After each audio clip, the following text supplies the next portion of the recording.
Or if you are new here and you've not been to one of our previous sessions, pull up a chair, grab a brew, and get ready for another conversation where trust leadership gets the spotlight it deserves. There aren't any slides, there isn't any spin, it's just straight talking strategy for the real world of maths. So I'm Laura Williams, your host, guide, and resident math enthusiast. I'm a coach and trainer for school leaders with 20 years experience across the sector, including time served as a COO, CFO, school business manager, trustee, governor, and a bunch of other stuff as well. MATChat is brought to you in partnership with Schools Advisory Service, a complete absence management solution for schools across the UK. They provide absence insurance, wellbeing support, and the kind of practical help that's actually useful and good quality. And I work with them not just because they know what they're doing, because they do, but because they actually genuinely want to help school leaders however they can, which is why MATChat exists. So if you're just joining us, we've had some cracking episodes already. In episode 1, I was joined by Dominic Broad to talk about culture, capacity, and change. And in episode 2, Alice Gregson, CEO of Forum Strategy, joined me to unpack what it really means to be a MAT CEO in 2025. Well, this week is episode 3, and I'm joined by Chris Whitmore, CEO at the Schools Pupil and HR Director in the Schools Advisory Service Group, to talk about the legal aspects of growth and rebrokering. Chris is an employment lawyer and HR practitioner, an ILM Level 7 qualified executive and leadership coach, and a GDPR expert with a lifelong love of all things industrial relations. He acts as employer and secretary to several MAT JCNCs with unions and is a skilled negotiator and mediator, having held regional officer posts in the NASUWT and NAHT during his career. Chris holds an MA in Industrial Relations and Employment Law from Keele, is completing a PhD in the same research area at the Keele Business School, having passed his Viva in 2024, and contributes to the CIPD-affiliated postgraduate HRM and employment law courses there too. He is a fellow of the Institute of Leadership and the Association for Coaching, awarded through experience, and a member of the Chartered College of Teaching. In this episode, we're talking about the do's and don'ts of employment law in MAT expansion, how to future-proof your trust through good legal planning, and what happens when a rebrokering process goes sideways. We're looking at legal risks, due diligence, leadership blind spots, and what every MAT CEO should know before saying yes to growth. So this episode isn't about scaring you with lots of checklists. It's more about giving you the insight to grow with confidence and without any nasty surprises in the fine print. So if you've got a question for Chris or myself, just pop it in the chat and we'll wrap this session up with a live Q&A. But otherwise, let's get into it. Welcome, Chris. Good morning. Good morning. I'm so excited. A fellow HR person. I don't meet many. It's mainly finance people I come across. So I'm really excited about this. Good morning. Well, it's good to be here. Where do you want to start? I mean, I normally start these things by talking about a thinking framework, which I stole from an American sociologist whose name I've really forgotten, who essentially said that you can approach any problem in an organization or in human life broadly at 3 levels: the level of principles, the level of method or methodology, and details. Mm-hmm. And it's a thinking framework that we apply to all of the work that we do, in the sense that what we say to organizations is when you're approaching change, when you're approaching decision making, one of the first things you need to decide is which of those 3 levels are you operating at? Are you considering questions of principles or organizational goals? Are you considering appropriate method or methodology that delivers those goals? Or are you in the level of details? And you'll probably hear me say this a number of times this morning, that often the mistakes that we see, whether in hindsight, with the benefit of that 2020 vision, or during processes of growth or decision making within governance, within complex organizations, is because they're operating at the wrong level. They might be considering goals and principles when they should be in the details, or method when they should be talking about principles. So it's an important framework to get your head around, that there are appropriate levels to be thinking at and appropriate levels through which appropriate questions can get you to where you need to be. So that'd be my starting point. Good morning. In terms of that thinking framework then, at times of change, i.e. growth, or even maybe considering growth, if you're sat with your board and you're having that conversation, what are the questions you would be asking around that framework to kind of make sure you are on the right lines? Well, if we're in a reasonably standard context and you're an established MAT of whatever size, which is anticipating future growth, then the first key sort of principle question you ask yourself is, if the growth goes ahead, if the new establishment joins, whether that's a standalone SAT merging into the MAT or whether it's a maintained school academising, how do each of those entities become more? What's the value added on both sides of that proposition, and how does that fit with trust board derived ethical goals or organizational goals, the principles that are embedded into the MAT as an organization? Does it meet those? Because often, and again, some of this is the benefit of hindsight, but often the mistakes that we see made and the lessons to be learned are derived from organizations feeling under pressure. That can be pressure of speed, of timing, of haste, regulatory pressure. It can be, regional directors who want a particular outcome. It can be the trust board pushing too hard in terms of ambitions for growth because in the particular geography that they sit in or the particular sectoral mix that they sit in, they're hearing the clock ticking in terms of the number of available establishments to fit their growth goals. But often that pressure or that haste leads to them abandoning or not interrogating properly whether the principles they've set as an organisation are being met by the particular growth strategy or the particular incident of growth that they're talking about. Good morning. And like I say, in a standard environment, that's a good conversation to have in terms of if you are in control of it, why are we doing this? Why do we want to do it? What are we going to gain from it? What the school's going to gain from it that we have the joint ones joining us? But obviously, and I know from the work that you do, it's not an ideal world very often, is it? And we are victim to a lot of the pressure that you talk about, and growth sometimes has to happen and compromises have to be made. In those circumstances, what is your experience, advice? How do you approach it if you are being compromised, whether it's your values or your systems? What do you do? Well, if you're talking about being compromised by pressure, whether that's regulatory pressure or whether it's for chief executives, it might be pressure from trustees on the board. The first thing you've got to decide is how much of that you accede to. Because I can think of a recent example in a part of the country that shall remain nameless, where a rebrokering took place under a significant amount of regulatory pressure, with some promises attached from the DfE, which after a change of government weren't delivered, which led the receiving MAT into some significant financial difficulty because promises that had been attached to the rebrokering weren't delivered. Now, that's one of those lessons to be learnt in hindsight. The state of knowledge of the MAT and its board at the time of that rebrokering wasn't such that they could automatically see that future or even factor it into their decision making.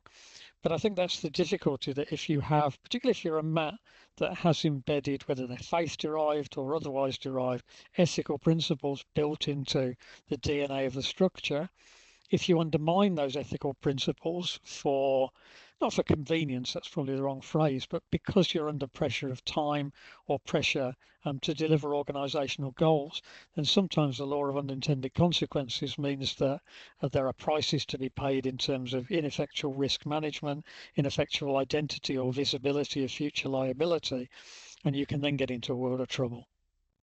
Good morning. Good morning. So in terms of if someone is going down that road, it's a bit like, to encapsulate it, you don't know what you don't know.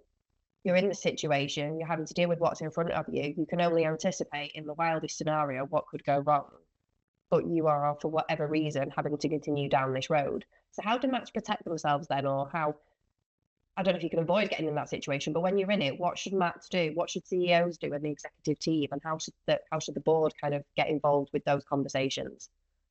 Well, ultimately what you're talking about is maximising the degree of risk analysis and risk management that you can do with the information available to you. But you also, I think, need to set yourself clear boundaries around what degree of absence of information is going to trigger a rethink in terms of the growth project that you're engaged in.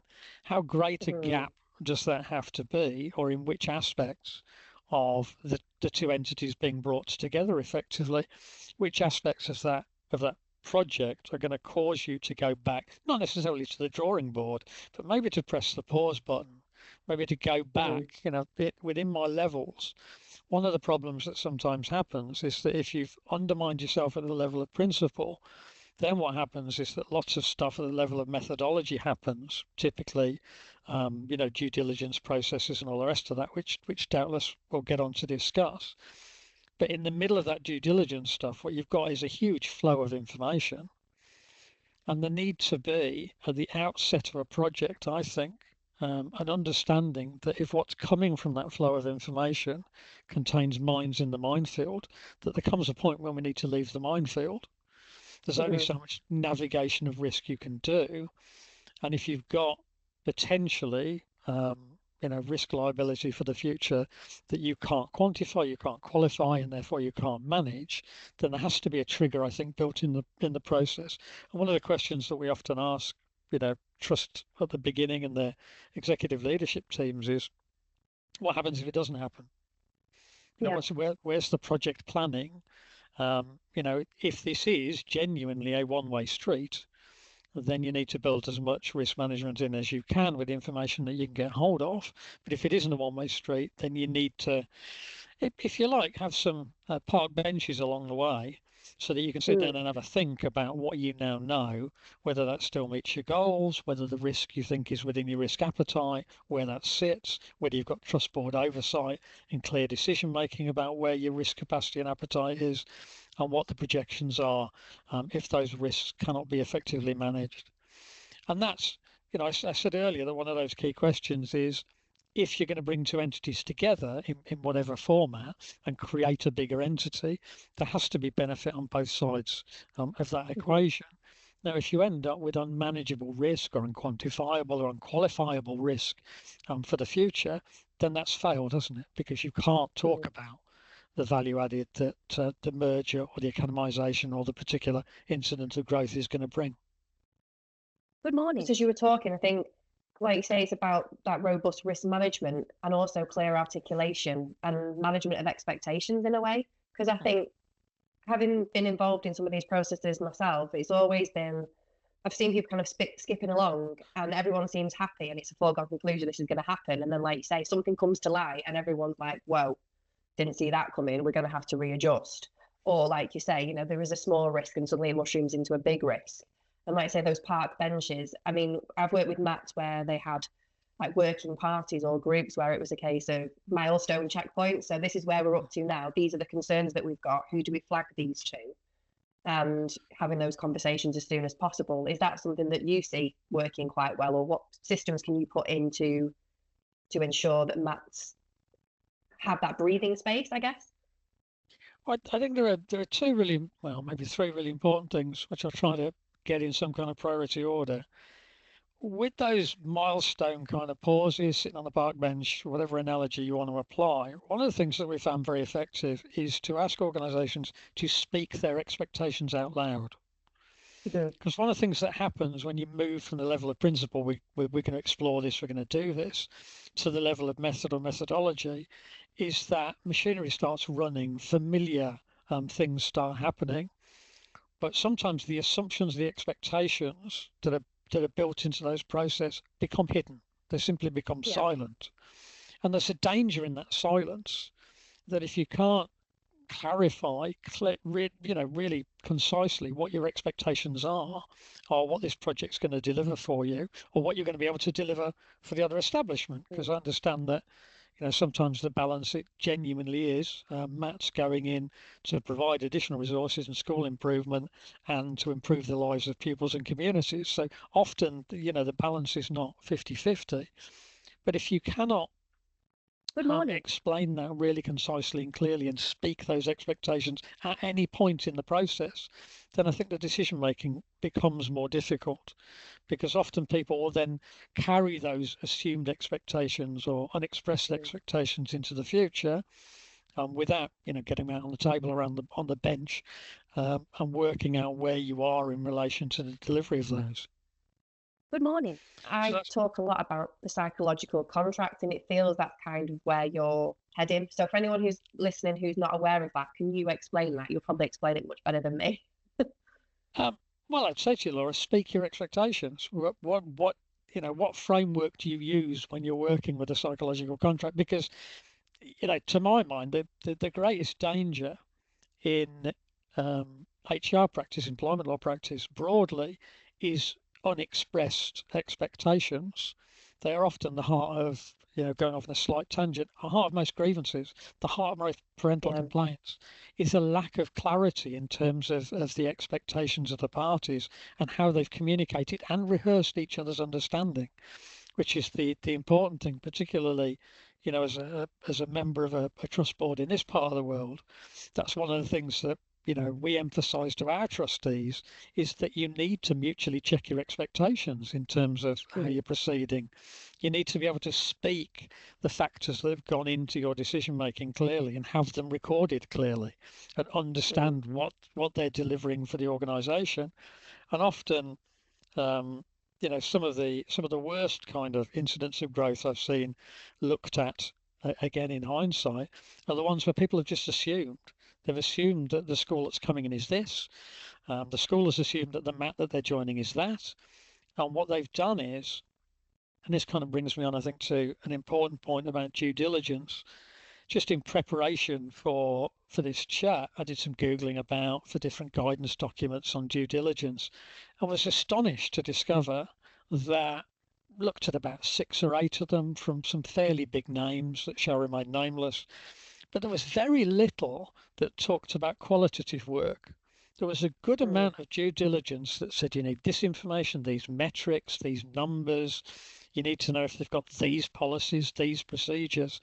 But there was very little advice and guidance on how you might operate due diligence on a qualitative basis. And this feeds into what you're saying about the psychological contract, because you might, typically as part of a due diligence process, you might see a bunch of HR policies, but what you're not going to get, and typically probably are not going to get unless you go looking for it until after the growth has been established, you're not going to get a really good insight into the impact of those policies, or the leadership culture, or the culture of relationship with communities that a parental complaints policy might express.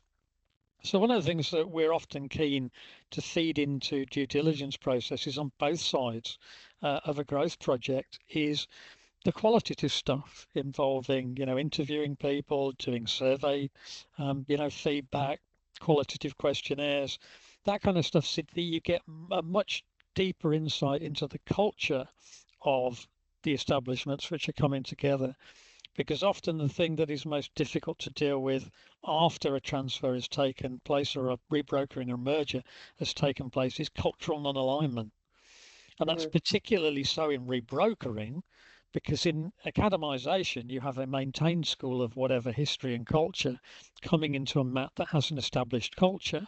But in a rebrokering, what you've often got is an academy being rebrokered from a MAT culture that has not, for one or more reasons, been effective for it, to a MAT culture which has ambitions to be effective for it, often in terms of school improvement. And if you don't do that kind of very human qualitative work as part of the due diligence process, you've not just got one kind of psychological contract, you've got a Venn diagram of psychological contracts with various stakeholders that looks like, a spider's web. It's just so complicated in terms of those invisible expectations and assumptions that people are bringing into the process. Interesting what you say there, because we've automatically gone into culture, and like you say, there's a lot of due diligence processes that are measuring and quantifying and weighing and assessing and compliance checks. But I think, again, some of the experiences I've had going into the school and looking, well, what's it like? What does it feel like in this school? What is it like to work in this school? Asking people, what's it like to work in this school? And culture is how we do things around here, isn't it? So like you say, the implementation of those policies and processes and what the leaders say they're going to do versus how they actually deliver their vision, etc. And I think this brings me back to due diligence in a different way of triangulation, because I think so many of these things that we look at when we are looking at growth or rebrokering is one set of data is going to tell you one thing and another set is going to tell you another. And often it's a thread of intelligence that might explain why they are different. Good morning. I think that's true. And I think you can look at triangulation in a number of ways. You can look at it as, balancing and comparing and contrasting different sources of data and different opinions often. But one of the most important things to do in that context is to multiply the sources of expertise that are looking of that data, particularly qualitative data, which we've sort of shaded into, because for those of us, to take an example, there will be people on this webinar with a huge amount of schools experience, my experience, who have eyes. Those eyes have developed. They have ways of seeing the world, ways of perceiving the world, ways of taking the temperature, ways of having really sort of fine-tuned hackles, if that's not an offensive analogy. And we'll have all have walked into schools and thought, this feels wrong, and walked into schools and thought, this feels great, this feels amazing, I want to be here, I want to be part of this.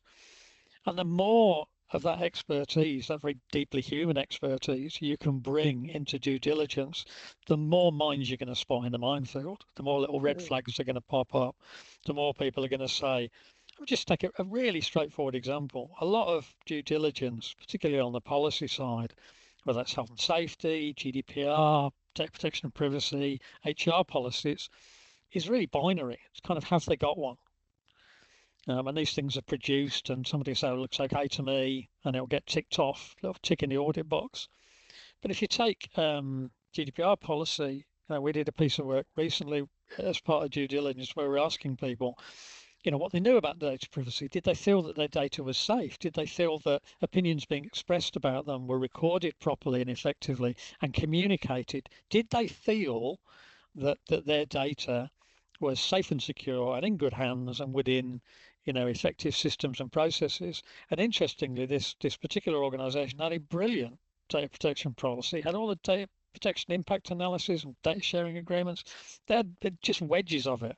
But when you spoke to people, they really didn't feel that their data was secure. So there's a massive gap in terms of that psychological set of expectations. People come to work, they share things about themselves, whether that's about special category data of trade union membership or medical information and mental health and well-being. All of that kind of stuff was being shared with an organization that had really great shiny policies, but on the ground, perception from the staff in that particular establishment that what was being done with their data wasn't fair, wasn't open, wasn't transparent, and all the rest of it.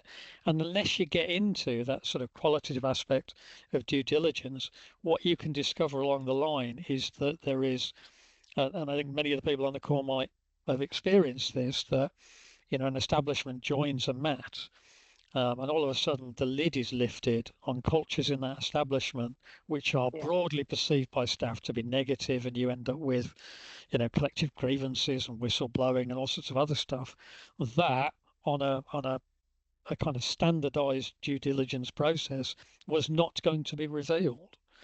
So for many of our MAT clients, individual one-to-ones as part of due diligence, qualitative inquiry stuff, narrative inquiry stuff with people around how they express themselves about the organization and their part in it has become increasingly important.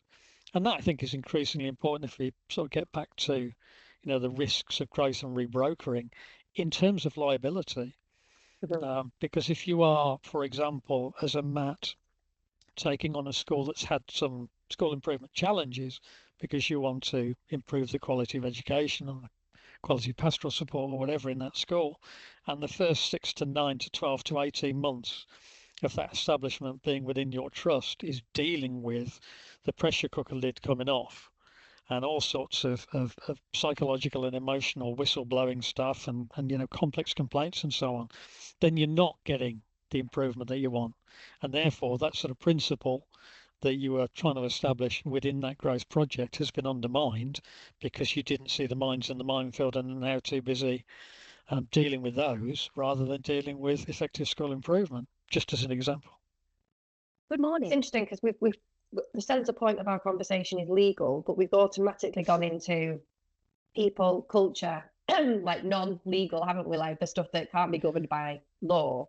Yet that actually, like you say, informs and helps protect an organisation. So through due diligence, you are actually looking at that human intelligence and that human behaviour and what that culture is like to see if you need to protect your organisation moving forward, whether that be a conversation maybe with the local authority and say, these kind of HR cases are clearly ongoing. If these come to light or go formal, as I would say, if these go formal, like the liability shouldn't be ours, it should be yours because that happened on your watch. Is that what you would do as part of the work that you do in terms of HR and legal? Potentially, yes, because there's a sort of question floating around in our preparation for this about what are the fundamental legal risks in expansion and growth, and one of the ones that I always identified is the visibility of liability, Yeah. because if you've got there are great legal firms in the market, and we all know who they are. So I won't give them the free marketing, but there are some brilliant people out there who've done lots and lots and lots of this work, and they're going to be very good at saying an identified liability looks like this, and we can quantify it, and we can tell you what the degree of risk is, and we can give you a risk management strategy for it.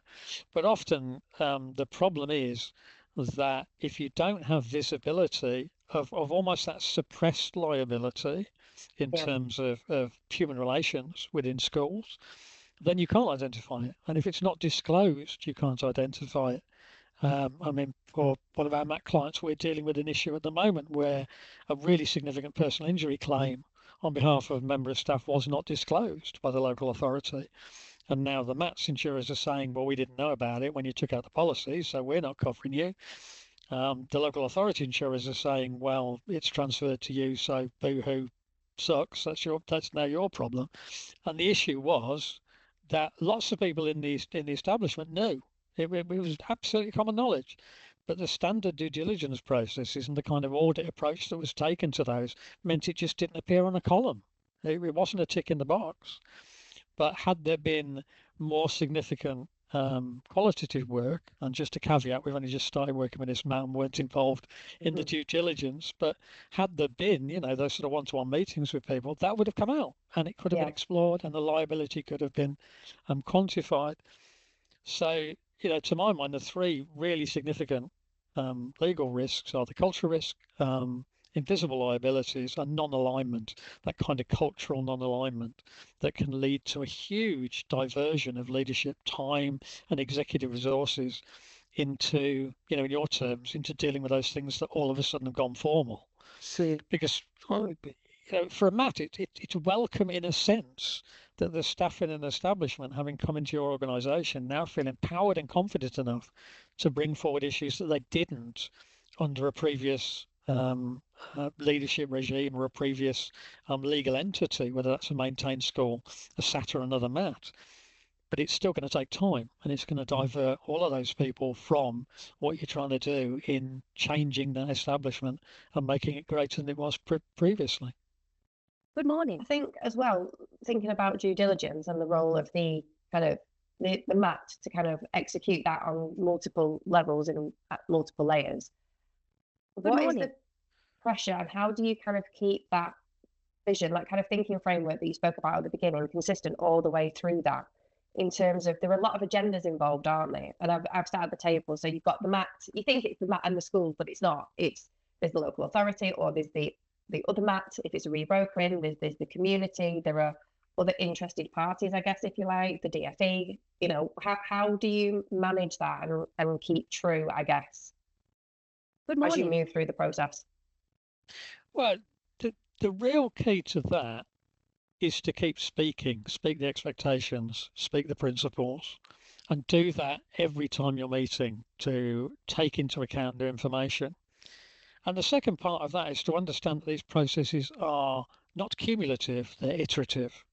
And what I mean by that is that often compliance and audit approaches to things will say, oh, we got the information on that, tick in the box. Have we got the information on that, tick in the box. We got the land questionnaire, tick in the box.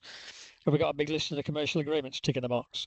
But what happens when new information is being analysed is that there isn't a revisiting of what we already know. And that's often the really important thing, that as new information comes into the due diligence process and whoever's assessing it, it should be done collaboratively and it should be done iteratively and it should be done taking into account the totality of what we know as that totality grows through the due diligence process. Because otherwise what you've got is a bunch of siloed decisions about the adequacy or the risk attached to individual things without understanding that holistically two or more of these things might come together in an unforeseen way, create invisible liability that then is transferred to the trust and becomes a problem in the future.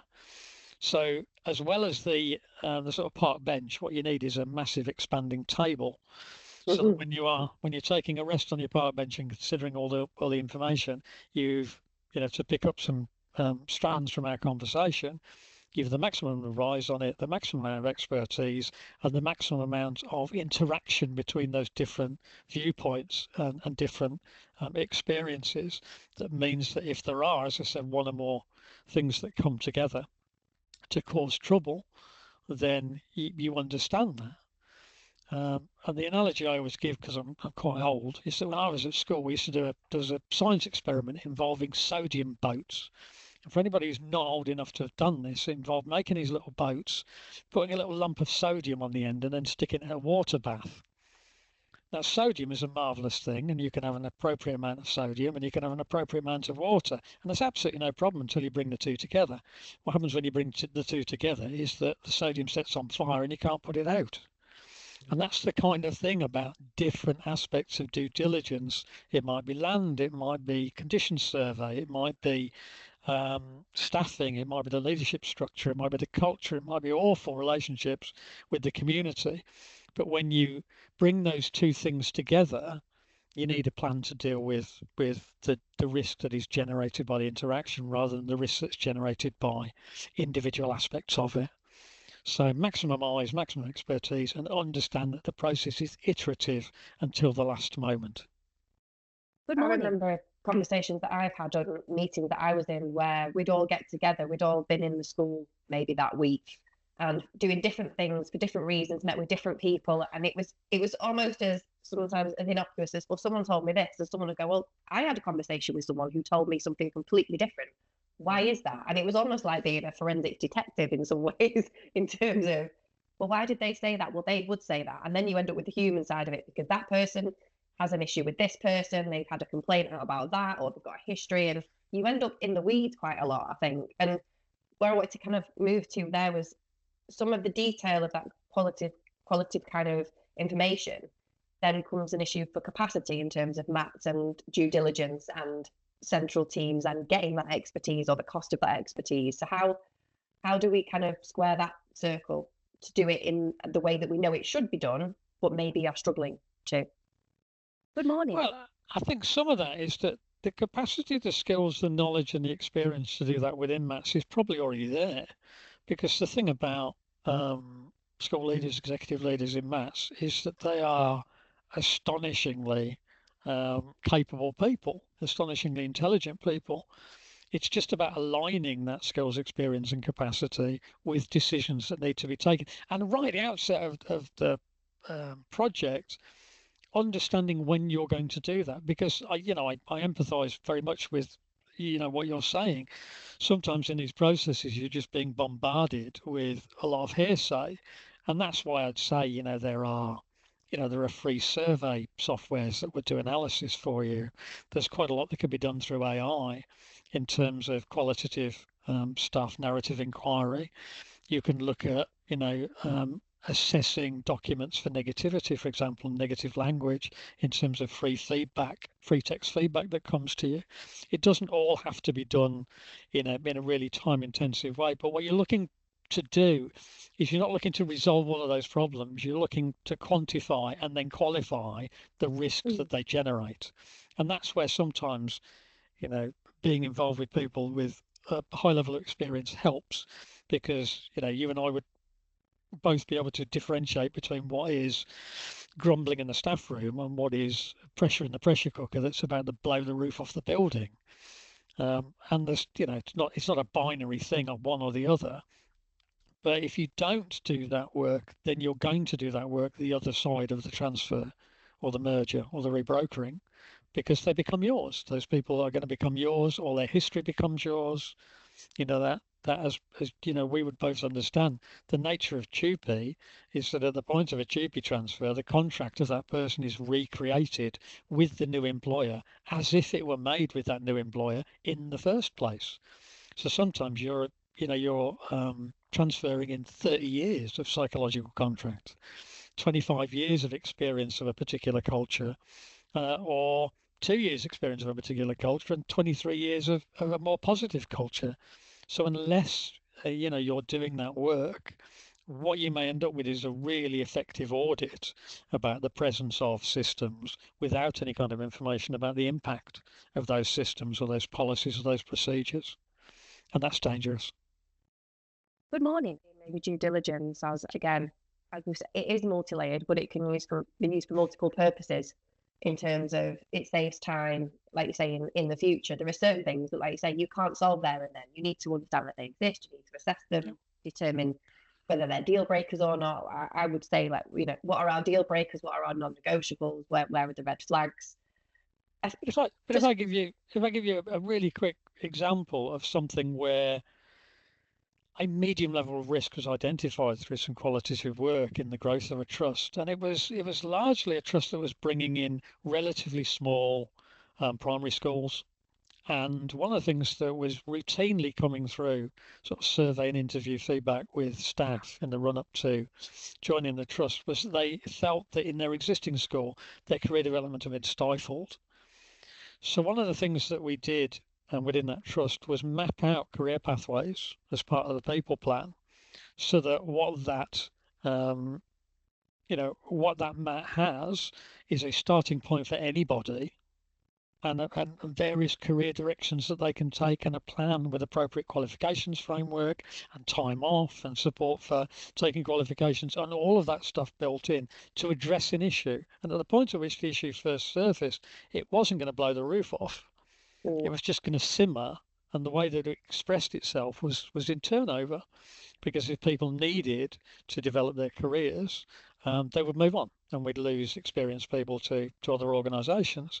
So, from an employer of choice, competitive labour market point of view, creating that network and then creating networks of people doing similar jobs and bringing them together resolve that issue.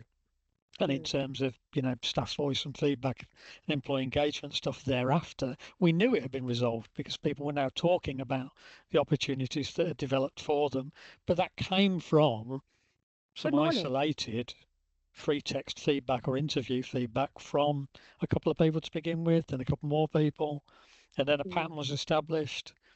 But that could simply have been, as part of the due diligence, that out of 100 staff, 98 were perfectly happy and 2 said this. But instead, a pattern was identified, and then it was placed over there to be surveyed later on, and then we did something about it. So sometimes that visibility of liability, the liability in this case is failure to retain those staff. And that's been addressed by addressing their career aspirations in a consistent and unified way across the trust.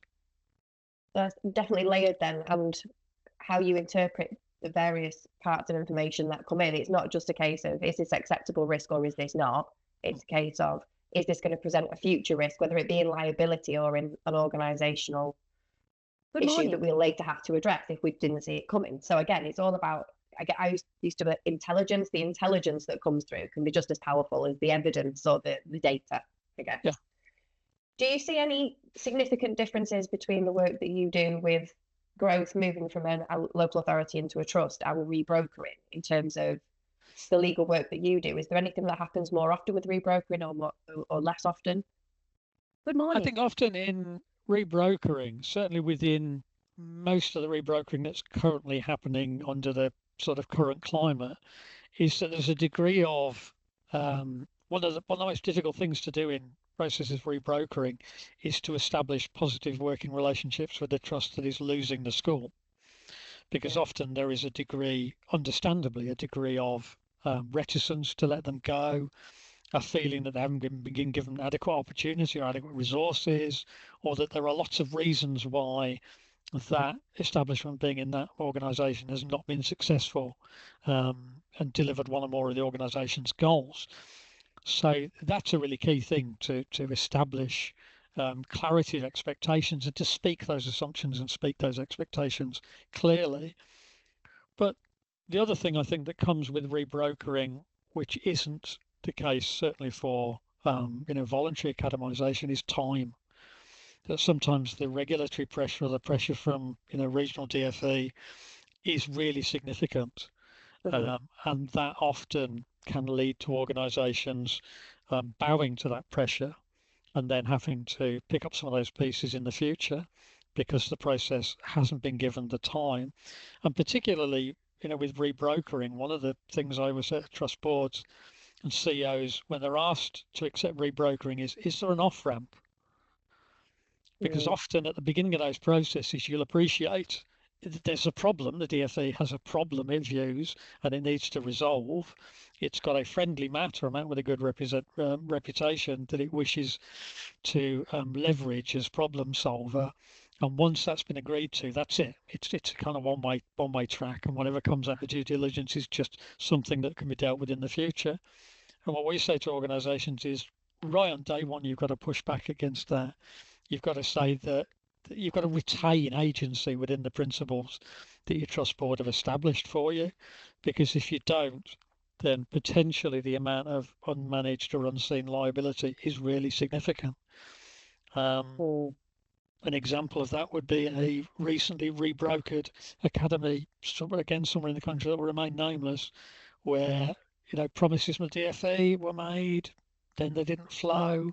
Now there's a really significant financial problem that's potentially going to need to redundancy and restructuring, and that's within a year of the rebrokering taking place, where things that came out in due diligence turn out to be false. The financial impact is really significant, and therefore the cultural impact in terms of the staff at that school is even more significant. And what is the impact of that MAT then? So the MAT who's taken that out, and obviously they're sat there thinking, oh my God, what has just happened? This isn't what it said on the tin. This isn't how it was meant to go. How do you navigate through that as that MAT that's just kind of in the middle of the fallout, trying to do the best that it can, but protect itself and its current schools at the same time? Well, again, iteratively and using as much expertise as you can, because the key question for them is kind of where are we now as an organisation? It's very easy in those set circumstances to say this is a problem in that establishment over there. It's not a problem for the MAT as an employer, but it is. It clearly is a problem for the entire MAT. And there are two key responses to that you're going to see. One is ringing the rest of the wagons and kind of isolating the establishment that's come in. I'm pleased to say that's clearly not happening in this example.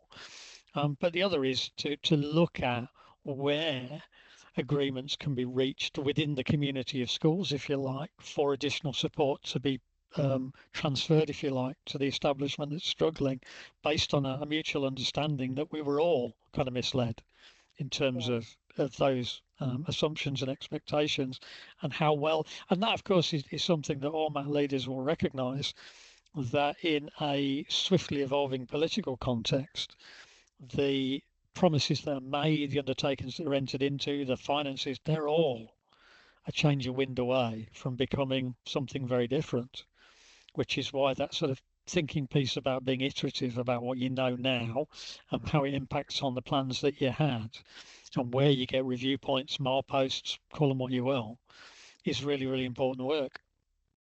Good morning. Recommended, and is it something that you would do, is to try and protect yourself legally and get some of these promises made in writing? Because I know I've seen people have meetings and go, it's going to be okay, we're going to do this and they're going to do that, and I'm like, but where does it say that? Is there a written commitment or an obligation? Is there an explicit articulation of this agreement anywhere? No, I think it's the answer to the specific question. And often these understandings are, as you know, they're transitional, they're contingent, but you have to do your planning based on your best understanding of what's going to flow, from the rebrokering or from the merger. When it turns out not to be the case, then clearly there is a political impact.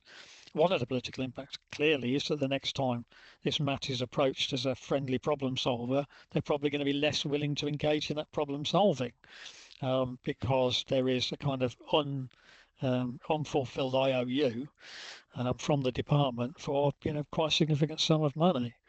And those are the dangers, aren't they? That decision, which has been taken at national level within DfE to cut various forms of funding, has contextual impact, but it also has impact on the ability of that particular regional DfE structure to attain its goals in future with schools that might need rebrokering, that might need additional intervention or additional resources. Good morning. It's the law of unintended consequences again, isn't it?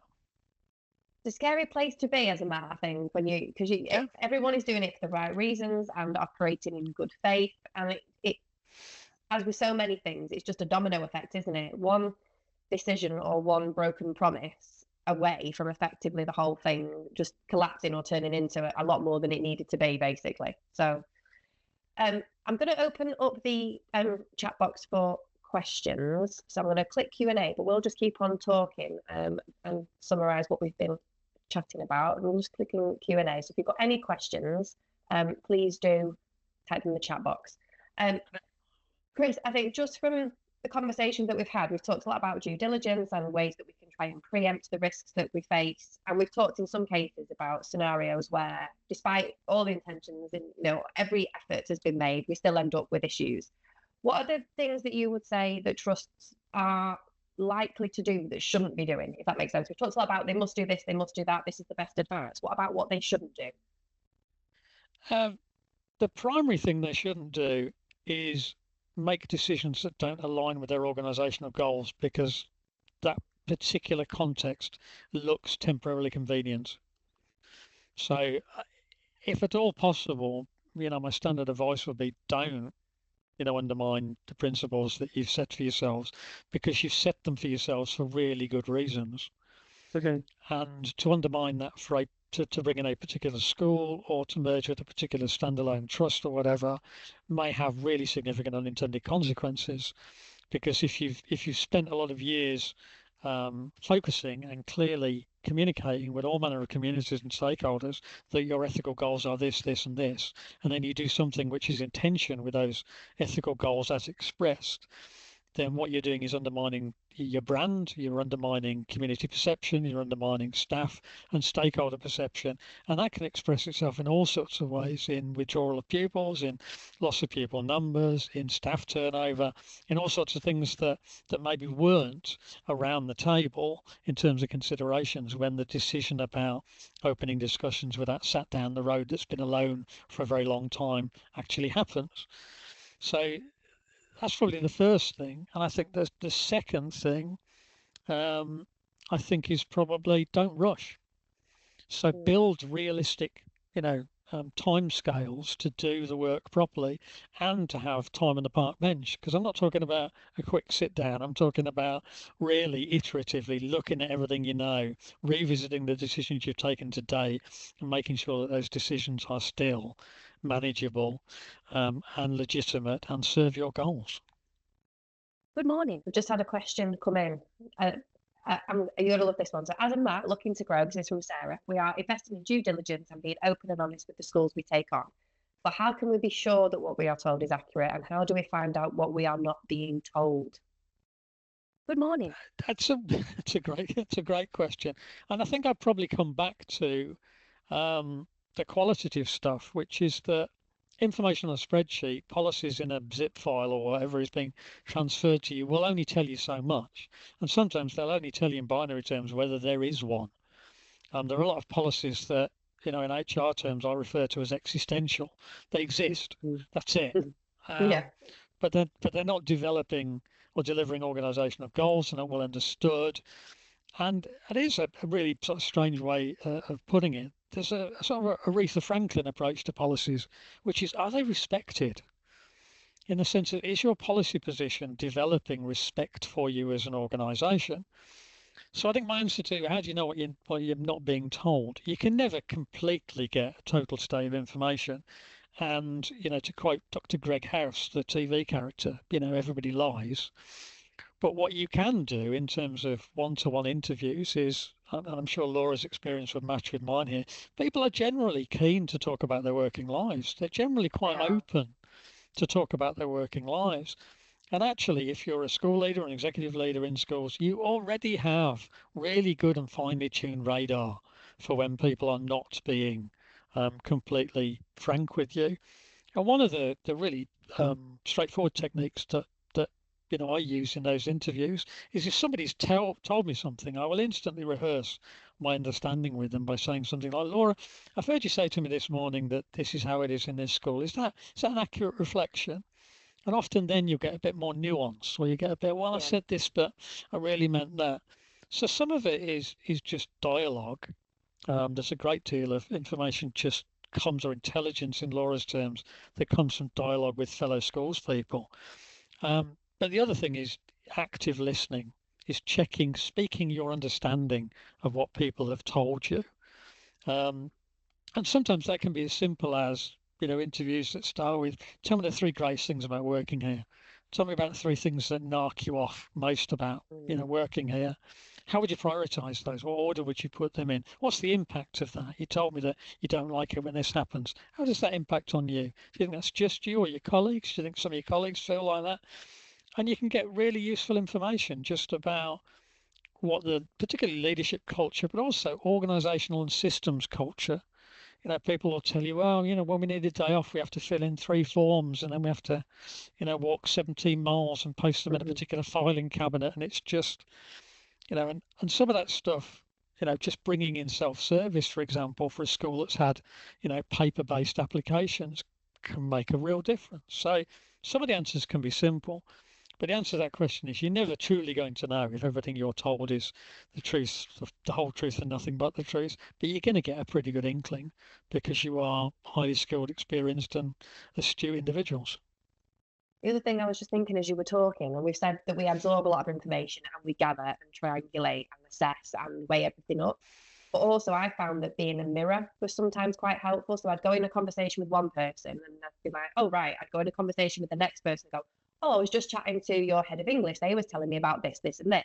And holding the mirror up to somebody else and letting them go, oh, yeah, that's right. Or, well, no, actually, this is how it is. So in a way, it's reflecting all the different realities in that school, around the school, and seeing where the commonality sits, where the outliers sit, where the dissonances, I suppose, in terms of where people aren't agreeing. That was a strategy that I found quite helpful as well. Yeah, and I think that's particularly true with things like workload expectations. If you serially meet each teacher in a school and ask them what the workload expectations are, you will get 30, 40, 50 different answers, depending on the size of the school. And that's often the key thing where the communication and clarity of expectations falls down because people walk away from staff briefings, with a range of understandings about what's been said and how it impacts on them. And all of those things feed into what you're then going to have to do when you're in charge of leading that organisation in a particular direction. Good morning. We've had another question, slightly broader question. This is, hi Chris, really interested in how to build capacity in the Centre for Growth, particularly in the current underfunded climate. And that's from Alison Bodley. What does Alison mean by capacity for growth? Do you mean internal capacity to deal with issues of growth on top of the day job? Please let us know, Alison, but I've read that as how to build capacity in the centre, so central team for growth. That's how I would understand it. Yeah, she said yes, that's it. The central team. It's a bit. I've always said it's a bit like chicken and egg, isn't it? You know you're going to grow, so you need more capacity, but you don't have the funds to provide the capacity for the growth. How do you do that? Well, one of the great ways to start within a central team, if you've got a central team which is CEO, COO, CFO, maybe that kind of standard-ish structure, is to decide for yourself. I mean, call it horizon scanning, but I grew up watching kind of World War II movies. And the analogy I always give is that sort of radar table with people shoving the little aircraft across the table. And you need to know what's at the edge of that, what's coming towards us, what are the opportunities. And there's something really powerful in just maybe every 2 weeks, maybe every month, depending on your what your diary looks like, penciling in a meeting that's about talking about the horizon. And in preparation for that meeting, just doing some thinking about what are the opportunities coming up, what have I heard. Even, one of the CEOs that I work with keeps a growth journal. And this is just about, some of it's just hearsay. Some of it's probably just gossip, to be fair. But some of it is, going to meetings and people saying, oh, that school over there is looking for a new home, or they're considering academising, or I saw the chair of governors in the co-op and, they said to me, oh, we're looking for a man. It's got to have this, this, this, this and this. We're involved in a voluntary academisation over in East Anglia at the minute, and that all kicked off when the chair of governors of the school and the CFO of the trust ended up using the same mobile hairdresser, and that mobile hairdresser, like a bee, was the was the pollinator of that relationship, and ended up having coffee, and then it ended up with a formal, due diligence and working parties on either side and exploration of several mats. But it all started with a conversation, with a head, oh, you work in a school, don't you? I was talking to so and so. So some of it is about routinely safeguarding time, in your calendar. I mean, one of the things if you had access to my calendar, Lord help you, would be there are slots in my calendar that say things like thinking time, where I will ring fence time just to absorb what I've discovered or heard. Often, conversations in the car when I'm traveling, or emails bungling in when I'm all over the place, that I will ring fence time just for thinking about stuff. And if you do that and protect that time reasonably aggressively, that can be the beginning of capacity, because the beginning of developing capacity is developing the thinking and then attaching priority to that thinking, which can then expand. But there's no easy answer to, how do incredibly busy people, scan the horizon and discuss it, other than make it a priority because it's delivering one or more of the principles, for your organisation. I think there's a thing about capacity as well. I've had a conversation with a trust recently, and it's the definition of capacity. People think it's, either employing more people or doing things. And actually, we've talked today about, third-party organisations, whether it's, employment support or, due diligence support, or whatever that might look like. It could even be short-term contracts. It's, what area of expertise, a bit like you said, what's happening? What am I going to need? And does that have to be a full person or a full body at this point? It might just be, I need this for this length of time.